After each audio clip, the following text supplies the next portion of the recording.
Alors je suis David, je suis dessinateur de bande dessinée, entre autres de la série Super avec Frédéric. Et moi je suis Frédéric Maupaumé, je suis écrivain et scénariste de bande dessinée. Voilà, donc je fais la série Super avec David et je fais deux autres séries aux éditions de la Gouttière, Anouki avec Stéphane Sénégas et Sixtine avec Aude Soleillac et David Lapadine. Il fait une autre série aux éditions de la Gouttière avec Delphine Cuvel, une série de bande dessinée sans texte qui s'appelle Les Mômes. C'est toujours très difficile en fait pour nous de définir un livre qui est quand même, ou une série qui est quand même pas si simple à définir en deux mots. Super, c'est une série de bande dessinée qui met en scène trois personnages qui sont frères et sœurs, Matt, Lily et Benji.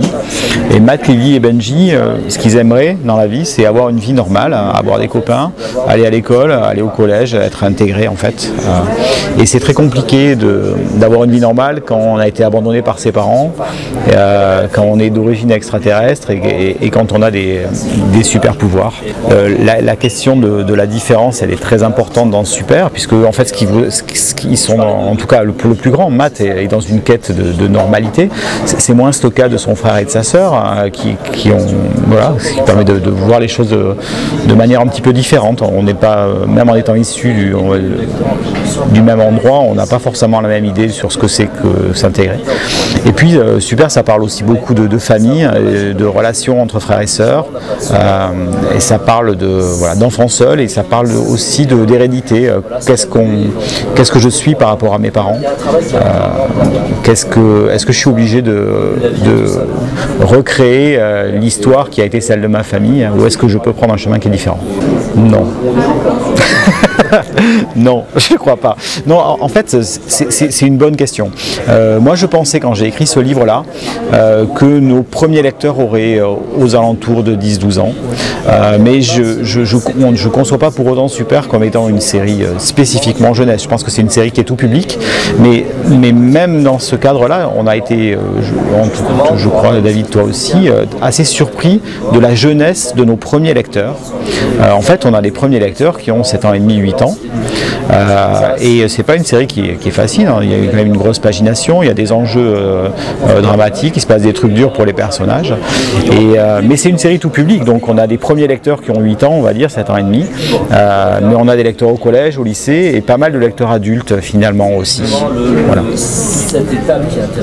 Oui, il y a un monsieur d'ailleurs dernièrement là, qui nous a envoyé un mail qui a découvert la série en lisant l'intégrale justement.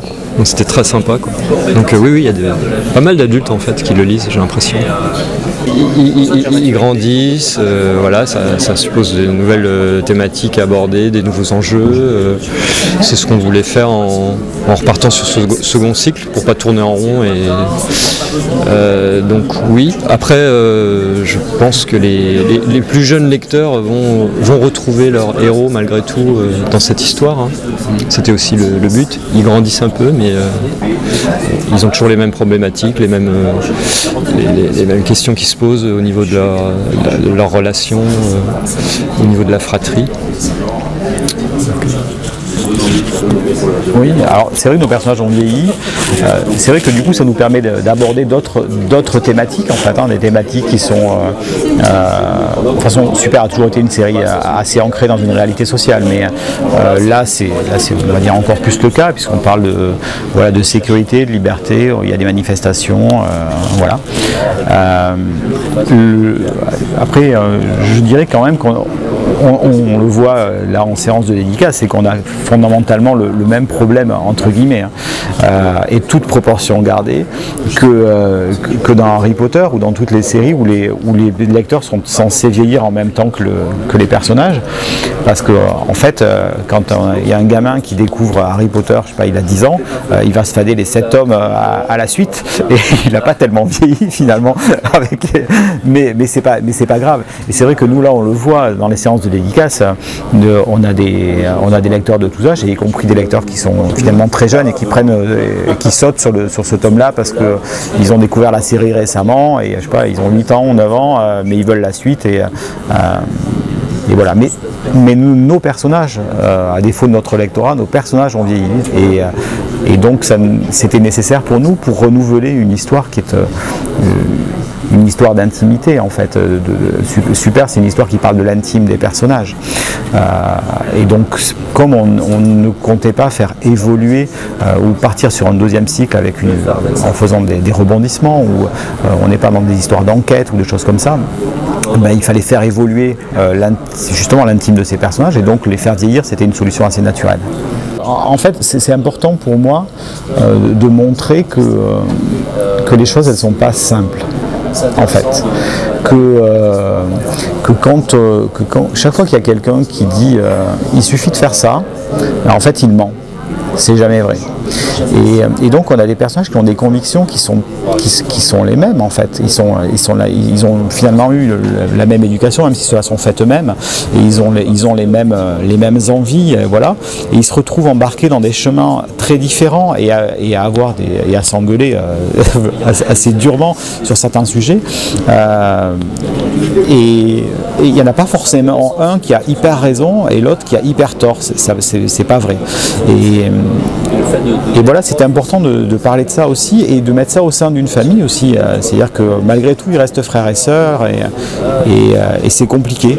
Mais en fait, la vie, c'est compliqué. Et voilà. Ces deux adolescents, en fait, ils ont leurs idéaux et c'est plutôt ça. Hein. Ils sont un peu idéalistes tous les deux. Après, non, l'idée, c'était pas... Non, je pense pas. Enfin, évidemment qu'on peut le voir comme ça, mais l'idée, c'est pas de faire... Il y en a un qui est de droite et de gauche, non. Enfin, non, mais en plus même je pense que c'est pas vrai. Oui. Je pense pas du tout que c'est ça. En fait, dire ça voudrait dire qu'ils ont des convictions profondes qui sont vraiment différentes et c'est pas le cas. Ils se retrouvent, ils ont un chemin et des rencontres et ils font des choix parfois contraints qui les amènent sur des chemins différents. Mais en tout cas, c'est pas de cet ordre-là, en tout cas, à mon avis. Oui, c'est possible, oui. Au fur et à mesure que en fait, ils se retrouvent dans un monde complexe. Et donc, j'imagine que mon dessin s'est complexifié un petit peu. Après, oui, ils ont un peu vieilli, donc je les ai un petit peu moins. Ils ont des traits un peu moins ronds. Ils sont un petit peu des traits plus anguleux. Après, peut-être parce que oui, je travaille en plus grand format un petit peu maintenant, donc je rentre peut-être plus dans les détails. J'ai envie de plus les ancrer dans un monde peut-être plus réel. Plus complexe, ouais, donc un petit peu plus, ouais, peut-être un petit peu plus. En même temps, à force, j'ai un rythme quand même qui s'est pris depuis un moment maintenant, mais après, non, je pense que je reste à peu près au même rythme de travail, mais voilà, je travaille un peu plus grand maintenant, donc c'est plus long. C'est vrai que c'est toujours plus long. Oui, mais ça c'est parce qu'on voudrait se repositionner pour reprendre Bug Danny après. Non, ça m'amusait, oui. Oui, je trouvais ça drôle d'être amené à dessiner des avions. J'appréhendais un peu quand même. Hein. Donc, mais bon, j'ai essayé de faire quelque chose de semi-réaliste, sans trop rentrer dans les détails, mais je trouvais ça amusant ouais, comme challenge. Ouais, du coup, oui. Dans le suivant aussi, il y aura des trucs un peu militaires aussi. Un petit peu. Ah oui. Ouais, moi je me suis fait des nuits à regarder des documentaires, des vidéos sur l'armée de l'air, sur les machins, parce que ça n'a aucun sens, mais voilà, il faut savoir comment ils sont habillés, comment ils se parlent. Je suis allé, j'ai posé la question à des vrais militaires, hein, comment ça se passe quand on débarque sur un terrain d'opération, comment on arrive, etc. Donc tout ça pour deux cases dans l'album. Là, ah oui, il y a des choses qui arrivent, mais le chemin il est quand même tracé depuis le début, puisque on sait où on va. Il y a des choses qui sont déjà mises en place dans le premier, dont on ne se rend pas forcément compte, mais qui ont quand même un objectif qui va se dévoiler plus tard. On est quand même sur... oui, il y a la question en tout cas de comment est-ce qu'on voit la société, quels sont nos idéaux, sur quoi on transige et sur quoi on ne transige pas. est-ce qu'on peut rester d'accord ou pas, etc. Toutes ces questions-là qui sont en fait des questions qui traversent à peu près tout le monde au bout d'un moment. En fait, la question de voilà, mes idéaux c'est ça, mais en fait dans la vraie vie c'est est-ce que je fais vraiment ce qui sont censés être mes idéaux. Je pense que tous les gens se posent la question à un moment donné, et les personnages aussi. Non, peut-être pas, on ne sait pas encore. Ouais, voilà, c'est ça. 3 c'est peu probable, 3 c'est peu probable, donc sans doute 4, peut-être 5, ouais. Mais c'est encore difficile à définir, ouais.